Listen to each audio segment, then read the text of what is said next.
Welcome to the Intellectual Freedom Podcast. Here we analyze politics, culture, technology, and society at large through the lens of critical thinking and open-mindedness, not demagoguery and partisan hyperbole. I'm Dr. David Hopkins, humanities professor, your host and guide. So without further delay, let's get started.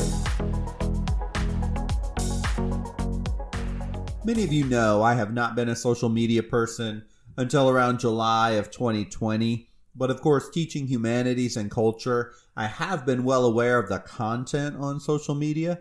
But I have to say, one thing shocked me more than anything else after going onto Facebook, and that was the pervasiveness of political memes.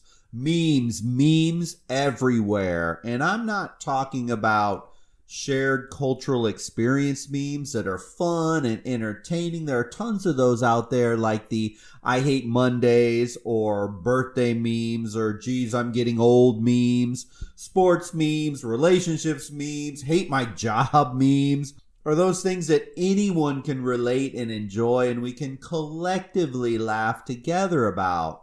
This is what comedy or satire has always been about throughout recorded history, this shared connection.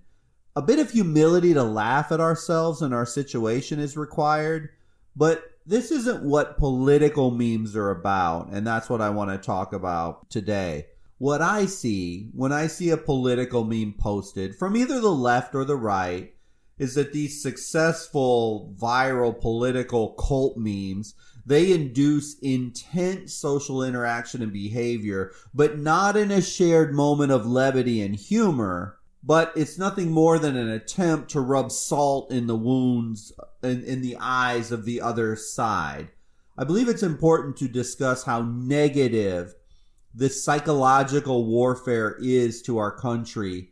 And it is as Americans doing it to fellow Americans that's the most disturbing part of this.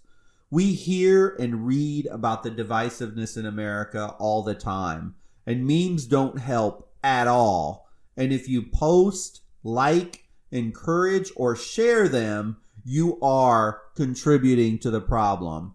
To the angry meme poster, I would say that publishing of these things is sort of like drinking poison in hopes that the other person's going to get sick from them. Political meme posting is completely counterproductive to any type of a rational conversation. These memes could be said to be a new form of satire. And now satire, it isn't new. Of course, the meme is a very modern phenomena, and it's not exactly satire, but it's pretty darn close that it warrants a look backwards in time to see how, when, and why satire has been effective and why memes just don't fit the purpose of or the characteristics of high quality satire. From the Western world's perspective, Athenian drama is really where it began from roughly the 7th century BC, but it flows all the way through the Romans later on. And the roots were taking hold all the way back then, and they very often raised political issues. This was true in both Greek tragedy and comedy, but it was especially true of comedy, which satirized contemporary events and personalities in Athens. Whereas when you read the Greek tragedies, they were usually confined to stories drawn from the myths and the legends. They were often set in these vague and misty past places. Of the 30-plus Greek tragedies that survive, only one, Aeschylus's Persians, deals with events in living memory, whereas all the surviving Greek comedies have contemporary settings. And Aristophanes is surely the most famous of the comedians, and he poked fun at everybody. He poked fun at the Greek gods. He reveled in obscene jokes. He attacked inept politicians and politics in general. He mocked militarism and even flirted with the concept of feminism way before that idea would have even come close to being mainstream. So in fact, I want to talk about 3 types of satire. 2 of the 3 don't apply to modern political memes. The third one is kind of where we cross over a little bit. So the first one, and maybe the most mild, is something called Horatian satire, and it was named after Horace, who was a Roman poet. And this type of satire is very gentle, sympathetic form in which the subject is mildly made fun of with a show of engaging wit. And this form of satire tends to ask the audience to laugh at themselves as much as the target of the satire. So you can see it's the least confrontational.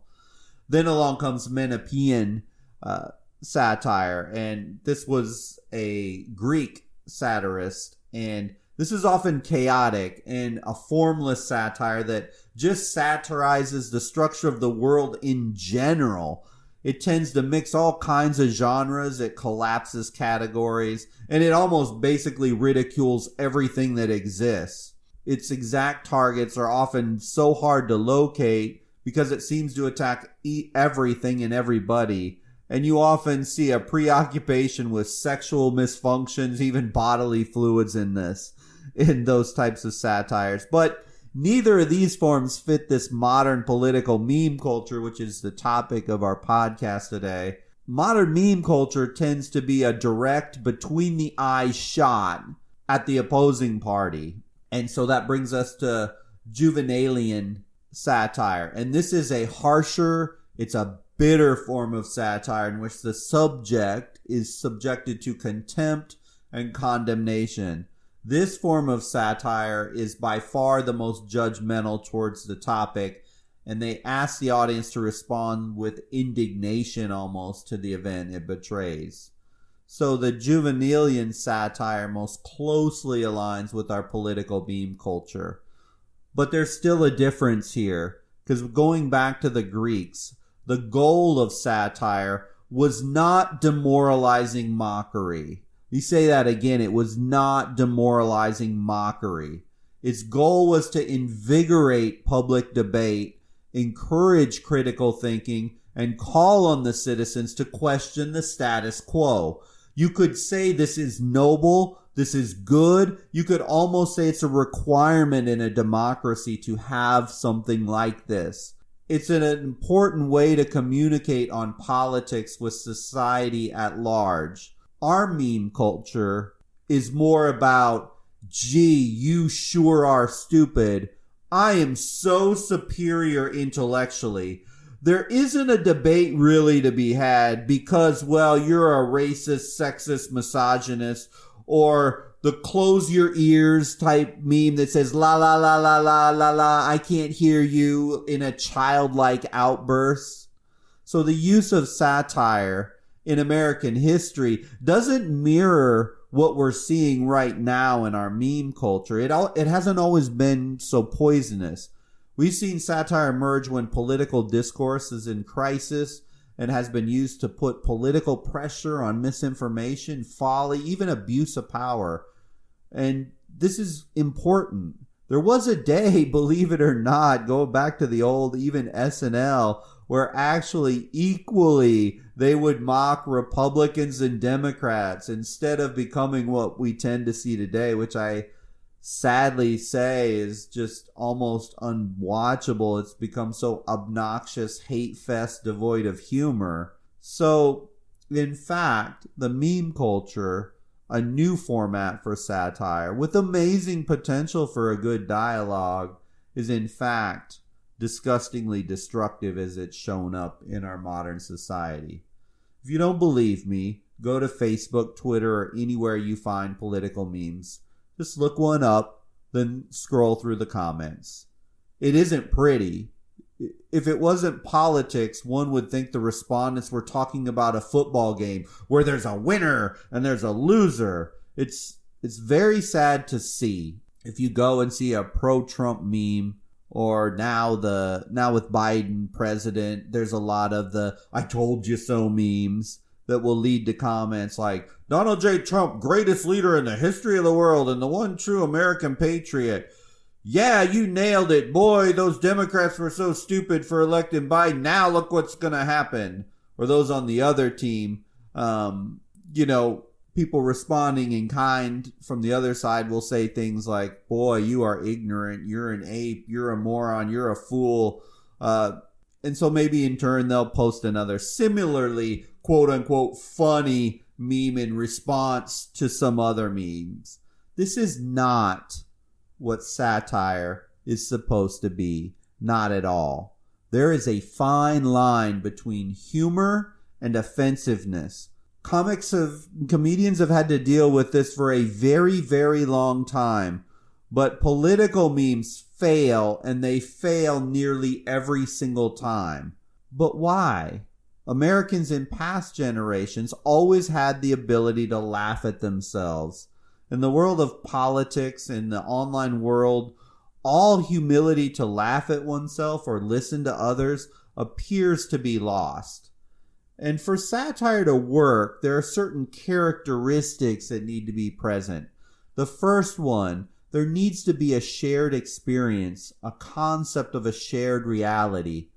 See, if Americans are not united as one country, one people, one overarching feeling of nationalism in which we are all in this thing together, humor can and it will break down every time. Humor can be a great salve on wounds, but if we're looking to heal together, but we have to be looking to heal together. But right now in American culture, this too often isn't the case, as the political demagogues have effectively pitted America against American. So, sure, they hold responsibility, these politicians, this media, but so do we, all of us collectively, for letting those dirty politicians and media pull it off. And they moved us to succumb to the same divisiveness that they've implemented in their media meanderings. So you posting political memes, it won't solve anything. So don't make things worse. But without that shared experience, the meme isn't funny. Pointing out flaws that we need to work on, but instead they're perceived as threats, or mocking someone's intelligence, or minimizing another person's opinion. The second thing required for a satire to work is there has to be a sense of humility. The definition of humility is nothing more than freedom from pride and arrogance. Humility doesn't mean you're a doormat, though, but it does mean you lack this overinflated ego, self-importance, and know-it-all personality. And we know online there's a whole lot of know-it-all personality. Being humble allows you to admit when you're wrong and to be open to other opinions. Being humble ensures you're not angry, indignant, self-righteous, and all those negative emotions. Do you show those emotions when you read memes, post memes, respond to memes? Just something to think about. In short, if you're humble and open-minded, you can see, you can hear, you can read satire or memes, and you can literally just laugh at them. But if you're full of ego and self-righteous indignation, you can't appreciate memes pointed towards you. I think it's very safe to say in our modern world we're not humble. In fact, having humility is often seen as a character flaw rather than anything positive. So in short, satire can't work without humility, so satire is not working right now. And then the third thing, number 3, a clean, simple, coherent message. Great satire can deliver a knockout punch of knowledge, true, clean, and square between the eyes when it's done properly. Every generation always says, things are different this time. And I'm going to abuse this cliche and say in the area of political satire, things are different this time. Satire requires something that's lacking right now, and that's shreds of truth. And you say, how can that be? But truth. Where is the collective the nation supposed to turn for truth right now? CNN? Fox News? The New York Times? Please, I wouldn't trust any of them as far as I could throw them right now just to deliver unbiased news. Those squawking, opinionated, venom-throwing bobbleheads? No, thank you. See, satire needs truth, and we don't have it as a common cornerstone anymore. So political satire breaks down because there's no common thread of truth. But even beyond this, memes, maybe the shortest form of satire, is utterly awful, as they make massive, huge, broad overgeneralizations at extreme levels. And they're riddled, well, with pretty much any and all fallacy and reasoning ever created to effective debate and conversation. Now's not the time to go through all the fallacies and reasoning. I've done them before, but they have personal attacks, overgeneralization, straw man, oversimplification, slippery slope, and I can go on and on and on. It's embarrassing, really. But you see, beyond just a lack of cogent truth that becomes riddled with fallacies and reasonings, one of the biggest faults in political discourse through the meme is this. There's literally no nuance to any argument. None. Can Donald Trump be a loudmouth jerk? Sure. But a meme can't get into any of the nuance of his character and what he did. Can the Green New Deal have aspects that are so absurd as to defy any logic or coherence? Sure. But a meme can't get into any nuance of what is or is not relevant. Can COVID-19 policy, response, or treatments have some utterly stupid and incomprehensible aspects? Sure they can. But a meme can't weigh effectively the overall risk versus reward. Can both hardcore left demagogues and hardcore right demagogues have some utterly off-the-charts extreme views? Of course they can. But a meme can't take into consideration the people behind the caricatures. Memes paint with this broad brush, a really, really broad brush. See, what we really need is not 120-word political dissertations on Twitter or a picture with 8 to 10 words on it as a meme. What this country needs is an in-depth, real conversation. Memes feed a frenzied fire right now that, quite frankly, need to be put out. So what can we do about it? What can you and I do about it? I ask you, as kindly as I can, please stop posting mean-spirited memes. If this is something you get a rush from, try to find something else online to give you that endorphin hit. Yes, I know you have many friends who like and comment about how funny these are. But when you post these memes, you're contributing to the vitriol in this country. Quite frankly, I don't care whether you love Donald Trump or hate Donald Trump or ride or die Democrat or not. You still don't need to contribute to vitriolic anger and mocking other people. Our current meme culture does this. It doesn't speak well on you when you are making fun of other people. Also, please just don't even like or comment on these nasty political memes. And please, if at anything, stay away from the ha ha ha, you really got the liberals on that one, or ha ha ha, you got the Trumpkins that time. It's childish. It's beneath you to do such things if you're participating in that. Do you actually believe posting or liking or commenting on those things ever will help convert the other side to consider your position? Be honest. Of course you don't. Any more than when you read an offensive political post that you disagree with, do you turn around and say, boy, that was a good one. They offended me greatly. And now I guess I'm going to switch sides. I've been totally convinced of my errors in thinking by that meme. I mean, it's ridiculous, really, right?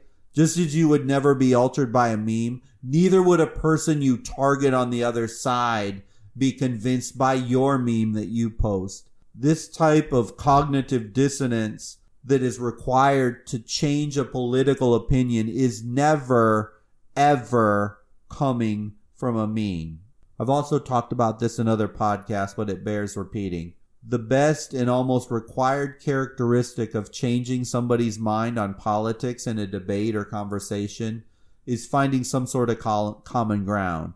If you really want to influence the opinion of others, first you must understand your opponent's perspective, and then you link the beliefs supporting their perspective to your argument. Sound hard? Yeah, it's very hard. But the way to run a marathon is to take a first step. And the first step to truly convince somebody is to understand their opinions and perspectives first. Then you can try and convince them. How do you do that?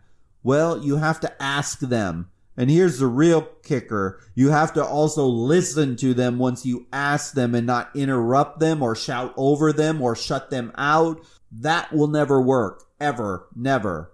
This isn't some fairy tale or Hollywood movie. Heck, sometimes when people can only name call, yell, scream, or just simply refuse to listen, those people and those types, you just have to leave them alone until which time you can get to a baseline of trying to understand each other. After that, then you can move to trying to convince somebody. Maybe this is why people cling to memes. It's easier. It's more fun, and it doesn't challenge ourselves to grow at any level. But again, let's just get back to the memes. Imagine a world online without these silly political memes, and that part of the internet went away. Let's say political negativity represents 30% of the internet. I don't know that's a fact. I'm just saying for argument's sake. Imagine how much better it would be going online and engaging with people, how much better it would become without that nasty political meme culture. Let's all challenge ourselves to stop the ego tripping, the name calling, the inane meme posting, the hate mongering. If we did this collectively, it would go a long way in trying to bring a more meaningful sense of normalcy to society. And don't tell me you're wasting your time, it's here to stay. To that I say, in my life, in my world, I'm not going to post a political meme or respond to a political meme with any level of anger, vitriol, or name calling. And what if everyone just did that in their own life? In my life, I can't solve the world's problems, and neither can you.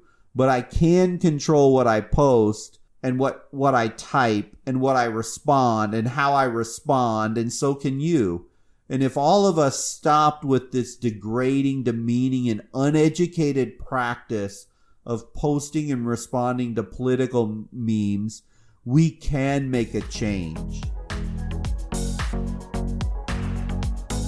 Thank you for listening to the podcast today. I hope you found value. This was a sensitive topic for many, and if you are a political meme poster, I hope this at least helps you to consider not doing it and not responding, liking, or forwarding these things. In life, we can and should do everything in our power to control the things we can. And whether we contribute to this meme culture is totally within all of our collective power. Until the next episode, if you click like or follow, you'll be alerted when new episodes come available. Talk to you soon, and I hope you have a wonderful week.